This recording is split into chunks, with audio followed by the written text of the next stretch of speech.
Dear learners, welcome to this lecture on human resource management. This is basically the unit 13 in TS3 block 4. In this lecture, we will talk about introduction and need for HRM in tourism. What is the need for human resource management in tourism? Before we proceed further, let us have a look on the learning objectives of this lecture.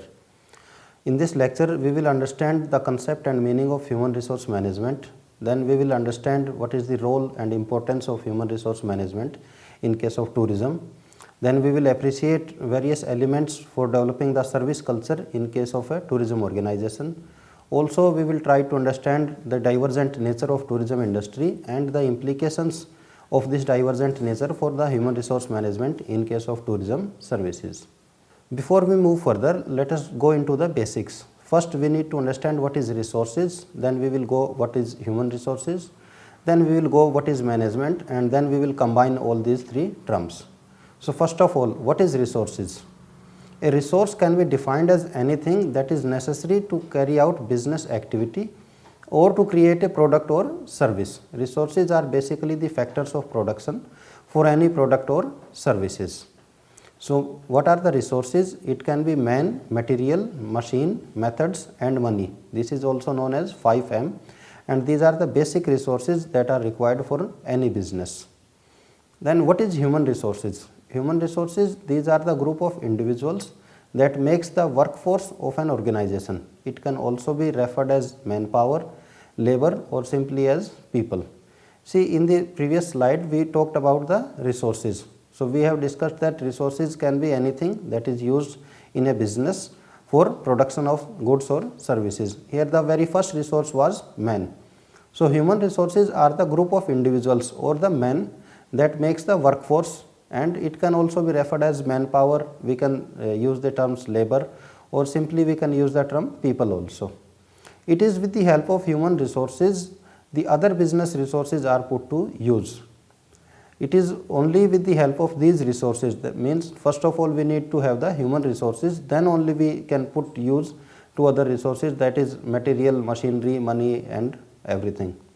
So, how we measure the quality of these human resources? It can be judged in terms of their qualification, skills, motivation levels, etc. So, if we have to judge the quality of human resources in an organization, we will measure it in the terms of qualification, how qualified the people, how qualified the employees are there, what are their skills, how motivated they are. Higher their qualifications, higher their skills and high motivation levels implies good quality of human resources. Now, what is management? In simple terms, management is the art of getting things done through other people. It is simply the art by which we can get the things done through other people. Management in case of business organization refers to the function that coordinates the efforts of people to accomplish organizational goals and objectives by using the available resources effectively and efficiently. Means there are two things, one is people and one are the other resources. So, management, it is the function of the business organization wherein we coordinate with the people and other resources, so that the organizational goals, they are fulfilled effectively and efficiently.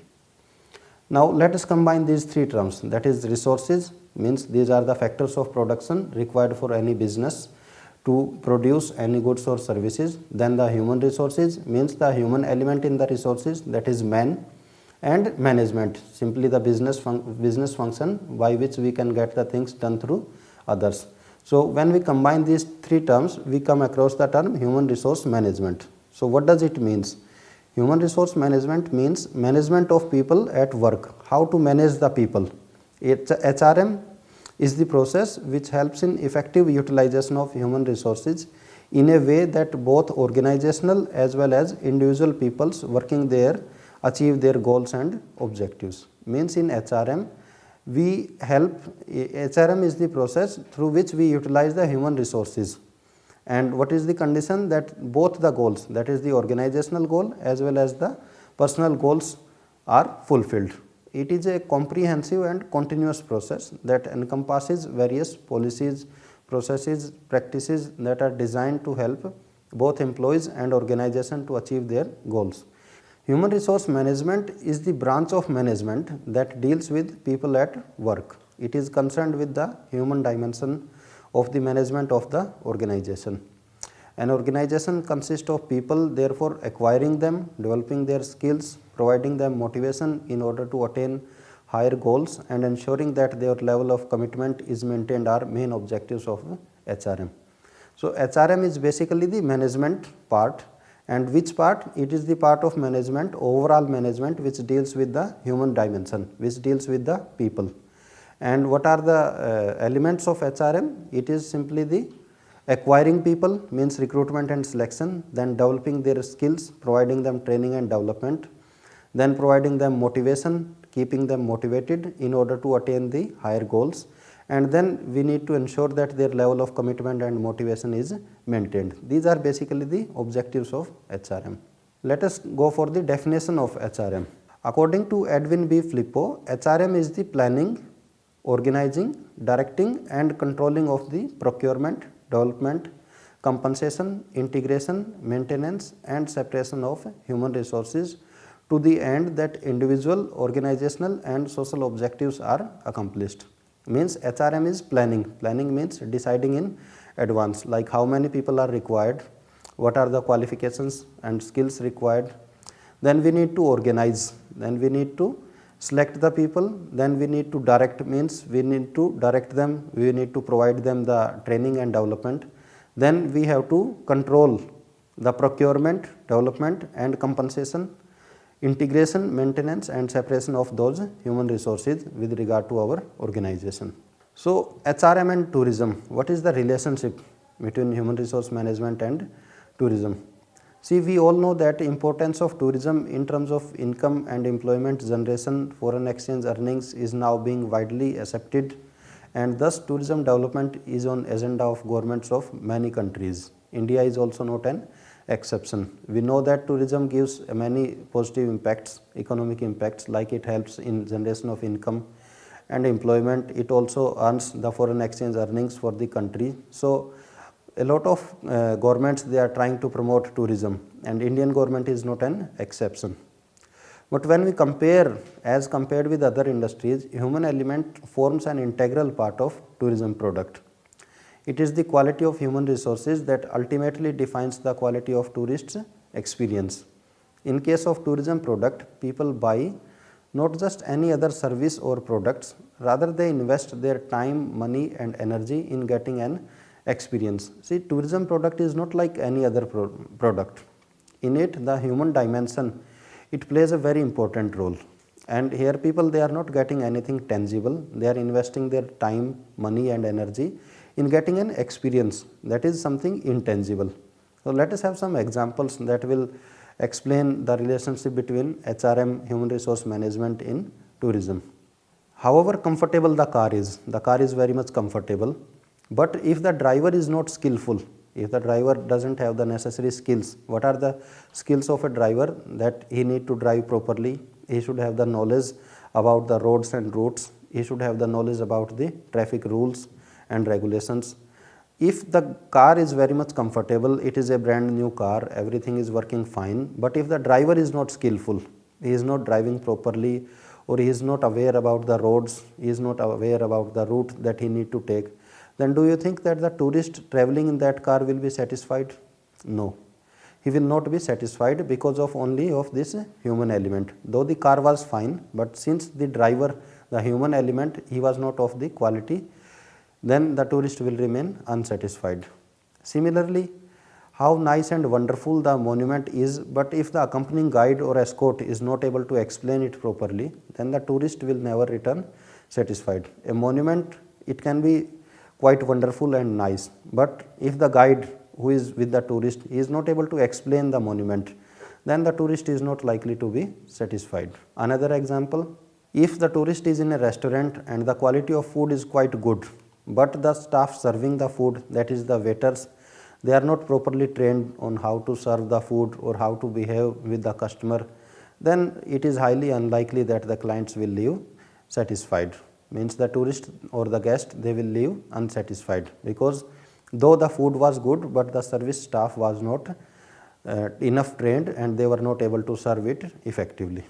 So, we can see that it is the nature of the tourism services Basically, it is the nature of the tourism services, wherein the service providers are an integral part of the tourist experience formation that makes human resource management all the more important in case of tourism business. See, in these examples, we have seen that the core products like the car, the monument and the food, they were of good quality, but even then the experience of the tourist was not positive, means the tourists, they were not satisfied because of the human resources, because the driver, he was not skillful enough, or the guide and escort, they were not knowledgeable enough, or the waiters, they were not trained enough. So we can see that in case of tourism services, the human resource or the quality of the human resources, it plays a very important role. In case of human resource management, when we go for the tourism, we have to see it at two levels, that is the micro as well as macro levels. At macro level, we look into the educational and training infrastructure available in a country and the efforts initiated by the government or the national tourist organizations in this regard, including those of the efforts that are initiated by the private sector.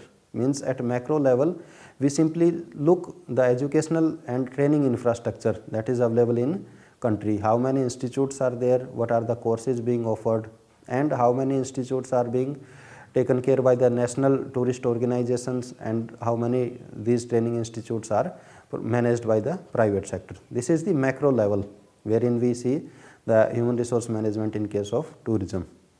At micro level, we go for the individual organizations planning and management of their human resource. Means we go for the case study of a particular organization, how a particular travel agency or how a particular hotel or how a particular restaurant, they are managing their human resources, how they are planning and managing their human resources. This is basically the micro level. So, as per Mr. V.S. Mahesh, he is the former Vice President Human Resources at Taj Group of Hotels. There are two main features that must be considered at organization level human resource management in all sectors related to tourism industry. Mr. V.S. Mahesh is the former Vice President of VP Human Resources in Taj Group of Hotels, and he has identified there are two basically the sectors or two aspects that we need to consider while going for the human resource management. The first is the concept of moment of truth, and second, what is the relation of this concept of moment of truth with achieving the service excellence in case of the organization. So first we try to understand what is moment of truth. It is defined as the interaction between a customer and an organization which leads to a judgment by the customer about the quality of service received by her or him. So moment of truth is simply an interaction where a customer and an organization, they both interact, and on the basis of this interaction a judgment is made by the customer about the quality of services being received by him or her. In case of tourism industry, 95% of these MOTs, that is moment of truth, they take place between the customers and the frontline staff, and most of the time they are not visible to management. Means in case of tourism industry, 95% of the interactions between an organization and their clients or the tourist, they takes by the way of interaction between the tourist and the frontline staff only of that particular organization, and most of the times they are not visible to the higher management. So let us have an example, moment of truth. For example, how a hotel receptionist is handling the customer or how an escort is conducting the tour, it is not visible to the management. Yet the tourist's overall experience of the holiday and of the service provider is dependent on how the staff manning such services has treated him or her. If a tourist is checking into a hotel, so first of all his interaction will be with the reception people. So how the receptionist he or she is handling the tourist, that will form the basis on the basis of which the tourist will make an impression about the quality of services.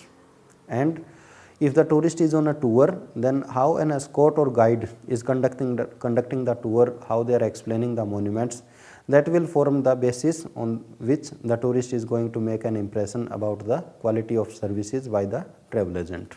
Further, it has been pointed out by Mr. Mahesh that in case of negative experiences encountered during the moments of truth, only less than 5% such cases get reported to the management by the customers. Means if the tourist is not satisfied with the guide or escort, if the tourist is not satisfied with the reception people, only 5% are the cases when they will bring this to the notice of the higher management. Means 95% cases this goes unreported. So the prime question here is, are human beings capable of doing their jobs correctly, willingly and with a smile when they know that their management is most unlikely to be able to see or hear them, let alone hear of their failures to do so? So what is the question here is, whether these frontline staff, that is the escort and the reception people, they are able to do their jobs correctly, willingly and with a smile, even when they know that their managers are not looking or on their performance, or they also know that in case of any mistakes there are only 5% chances that it will be reported to their higher management. So what makes the service leaders in case of tourism organizations? The very first thing is principle of empowerment to all the employees. And what do you mean by principle of empowerment?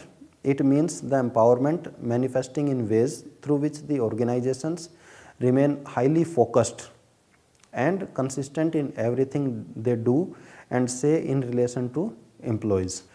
The organizations, they have managers who communicate with their subordinates and employees. Then there are the managers who facilitate rather than regulate their employees' response to the customers.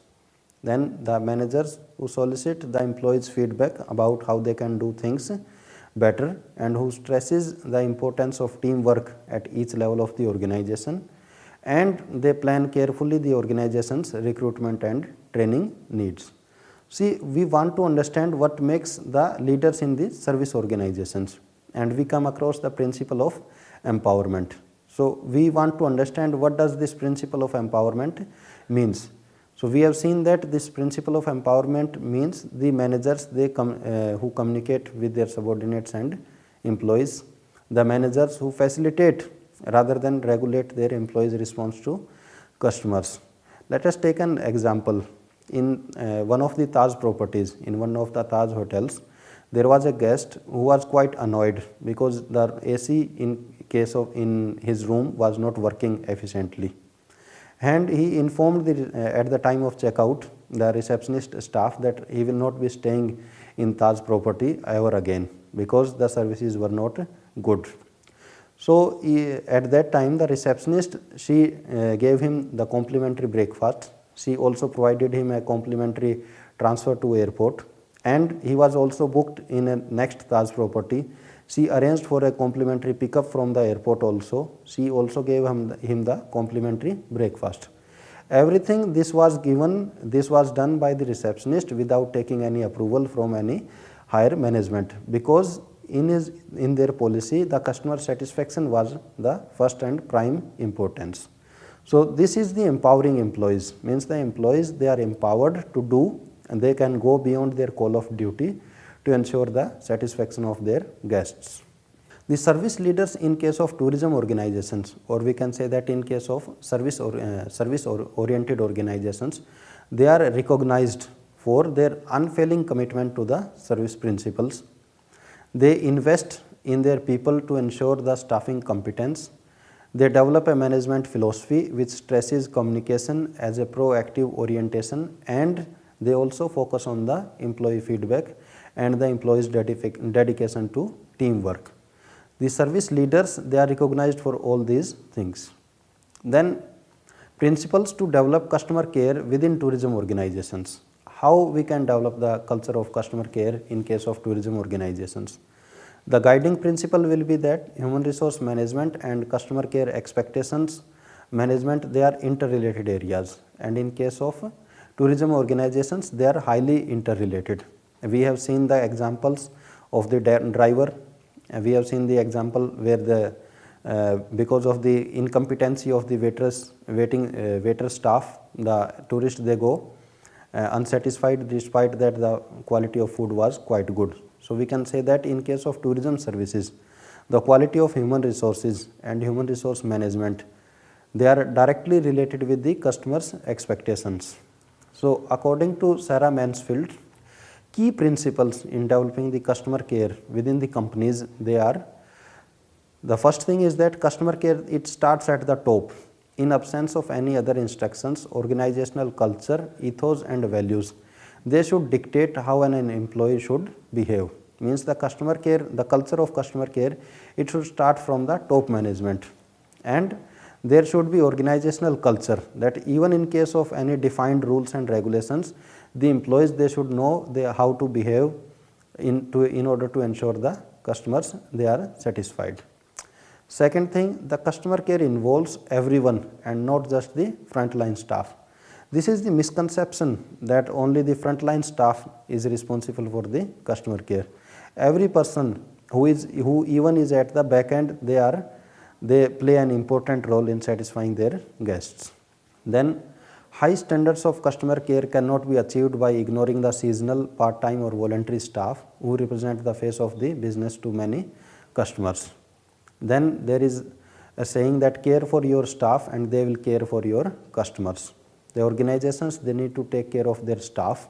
A satisfied employee will take extra care of the customers, or he will go the extra mile to ensure the customer satisfaction. Further, customer care, it is a continuous process. It is not a quick fix project, but it's a long-term plan. Means the customer care is a continuous process. You cannot end it, you cannot start it. Then let us sum up the role of human resource management in case of tourism. According to V.S. Mahesh, he is the former vice president of human resources in Taj Group of Hotels, the nature, determinants and problem areas of service quality within tourism, they points clearly to the central role of personnel at all levels in attaining levels of excellence in this respect. Developing the service culture within a company and within tourism industry can be seen as crucial to the success of tourism. See, he has very nicely summed up the role of human resource management in case of tourism. He says that the nature and determinants means the nature of the tourism industry. Determinants means what are the elements or what are the components of the tourism product, and the problem areas of service quality within tourism means the problem areas where the service quality can become an issue in case of tourism services. All of these things, they point clearly, means the nature, determinant and the problem areas of service quality, they clearly points that the role of personnel, the role of people, the role of manpower at all levels, not just on the frontline staff, but at the executive level, at the mid management level, junior management level, all of the personnel at all levels, they are equally important in attaining the levels of excellence in service quality. Means if we have to attain excellence in service quality, then the role of people at all levels is equally important. Developing the service culture within a company and within the tourism industry can be seen as crucial to the success of tourism. Means if we want to achieve success in case of in our tourism organization, in a travel agency or in a hotel or in tourism industry as a whole, then we need to focus on developing the service culture at all levels. Now let us see the diversity in case of tourism industry. The tourism industry, it is a combination of different sectors. We have studied it in the unit 5 of our course TS1, and each sector has its own specialized recruitment requirements in terms of human resources. For example, in case of a hotel, different jobs, they need different types of trained manpower. For example, the skills required for the receptionist, they differ from the skills required for a chef or the skills required for the housekeeper. Further, the skills required for a guide or escort, they are quite different than the skills required for the person who is sitting on the ticket counter. So this diversity of the industry, it places additional responsibility on the planners and developers of the tourism products and services as far as the human resource planning and development is considered. Now HRD in tourism, human resource development at present, Recognizing the need and importance of trained manpower for the successful development of tourism, Department of Tourism, Government of India has included it in the National Action Plan of 1992. And besides the various hotel management and foodcraft institute, it has set up the Indian Institute of Tourism and Travel Management at Gwalior with its chapters or campuses in different states. Many universities have also come up with various courses on tourism. Major objective of the IGNOU's tourism courses have been to train the grassroots level service providers who can't enroll into the formal education system. And what is the way ahead? Means what is the future? However, more focus of the government has been on the development of the necessary infrastructure and other facilities for tourism development, and the human resource development for tourism does not seem to get the required attention from the government. So, it is the high time that the issues pertaining to human resource development in tourism are looked into comprehensively with special emphasis on training the local and grassroots population and the hitherto neglected segments like that of guides, escorts, drivers, shopkeepers and other service providers having direct contact with the tourists need to be provided with the required training and development facilities. So, in this lecture, we have spoken about the concept of human resource management. First of all, we defined the resources as factors of production. Then in the resources, we defined what is the human element, like the people who are working. Then we go for management as the business function through which we can get the things done through others. Then we combined these three terms.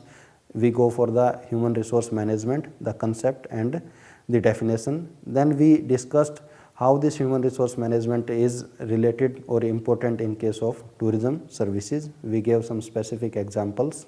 Then we go for the ways and means how to develop the service culture in case of tourism organizations and what is the importance of human resource management. We have also spoken about what is the present status of human resource management and what should be the way ahead or how we should plan about the human resource management in case of tourism services. Thank you.